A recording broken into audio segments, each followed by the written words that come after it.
রাত পোহালেই বাংলাদেশ মুখোমুখি হবে ভারতের চেন্নাইতে, এবং সেই চেন্নাই টেস্টে বাংলাদেশের একাদশ 11 সদস্য যারা মাঠে নামবে তাদেরকে নিয়ে দলটা কেমন হতে পারে, সেই দলের ফরমেশন ডিসকাশন করতে গেলে কয়েকটা পয়েন্টস খুব বেশি গুরুত্বপূর্ণ হয়ে ওঠে।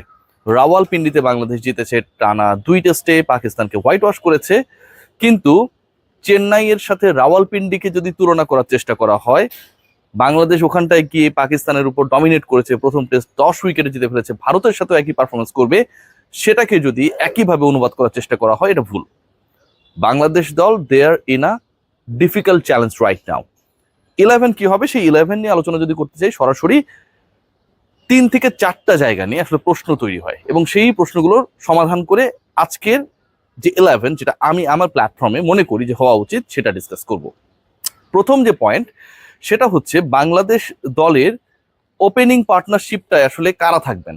সাদমান রয়েছেন, জাকের রয়েছেন, জয় রয়েছেন। এই যে 3 জন ওপেনারের কথা বললাম, এই 3 ওপেনারের তো 2 জনকে বাংলাদেশ দল খেলাবে, মানে 11-এ 2 জন থাকবেন। বাদ পড়বেন কে? সাদমান, জাকের নাকি জয়? আমাকে যদি আপনারা প্রশ্ন করেন, 3 জনই কোয়ালিটি ওপেনার। জয়ের সবচেয়ে বড় বৈশিষ্ট্যের জায়গা হচ্ছে তিনি যদি ভালো স্টার্ট পান ইনিংস অনেক বড় করে ফেলতে পারেন, এটা অতীতে জয় করে দেখিয়েছেন। সাদমান অনেকক্ষণ টিকে থাকতে পারেন, খুব গুরুত্বপূর্ণ যেটা, এবং প্রথম টেস্টে 93 রানসের যে পার্টনারশিপ মানে ব্যক্তিগত স্কোর, সেটা কিন্তু বাংলাদেশের স্কোরটাকে পাকিস্তানের 448 এগেনস্টে 565 করতে একটা বড় রোল প্লে করেছিল।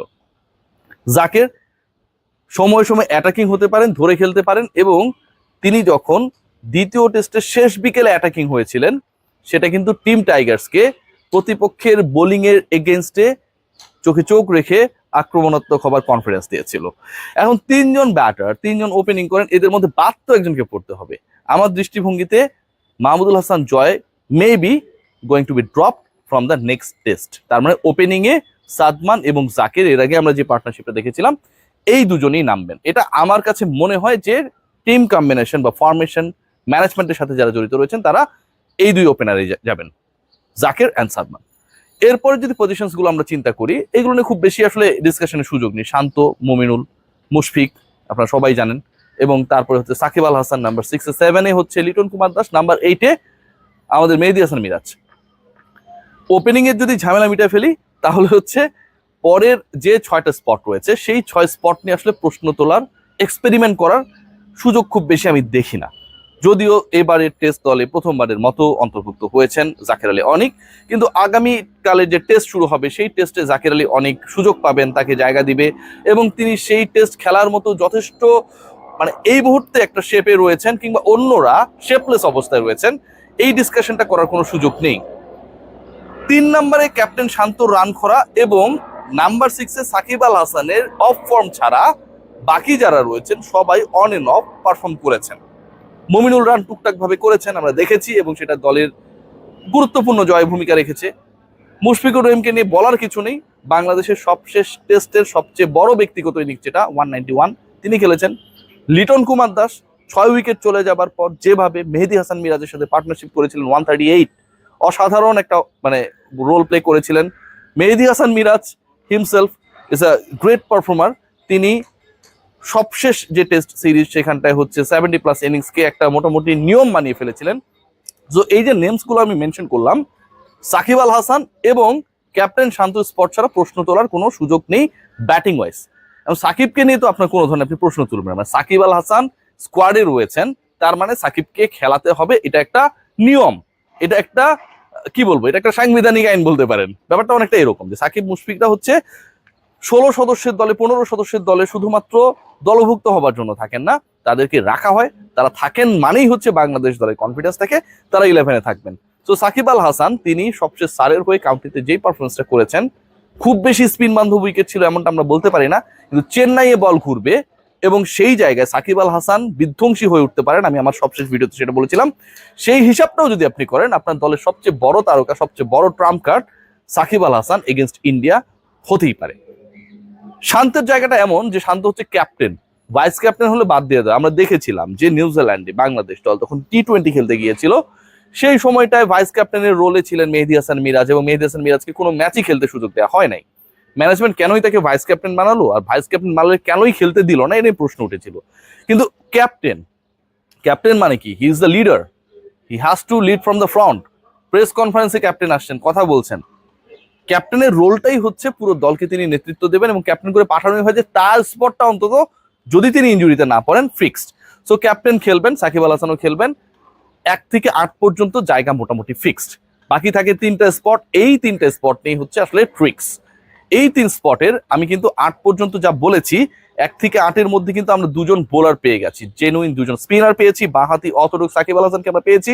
তার পারফরমেন্স নিয়ে আমি ডিসকাশন অলরেডি করে ফেলেছি, স্যারের বিপক্ষে কিভাবে তিনি পারফর্ম করেছেন। রাওয়ালপিন্ডি প্রথম টেস্টে তিনি অনেক বেশি কার্যকর ভূমিকা রেখেছিলেন, 3 উইকেট নিয়েছিলেন। মেহেদী হাসান মিরাজকে নিয়ে ব্যাখ্যা করার কিছুই নেই, মেহেদী হাসান মিরাজ ইজ কি বলবো, নিজে একটা ব্যাখ্যা। সো ওই জায়গাটা যদি আমরা হিসাব করি, 2জন বোলার আমরা পেয়ে গেছি এবং টপ 8-এ 8জন ব্যাটার আমরা পেয়ে গেছি। মেহেদী হাসান মিরাজ 8ম ব্যাটার, যিনি যে কোনো জায়গায় নেমে রানস করতে পারেন। শেষ 3টে স্পট নিয়ে আলোচনা কেন? কারণ আপনি 3জন পেসার নিয়ে নামবেন চেন্নাইতে, নাকি 3 স্পিনার নিয়ে নামবেন? যদি বাংলাদেশ দল 3 পেসার নিয়ে নামে, 9, 10, 11 3টা পজিশনে 3জন পেসারে, এবং সেই 3টা পজিশনে ডেফিনেটলি যারা থাকবেন তাসকিন আহমেদ, নাহিদ রানা এবং হাসান মাহমুদ, আপনাকে এই 3জনকেই চুজ করতে হবে যদি আপনি 3 পেসার খেলাতে চান।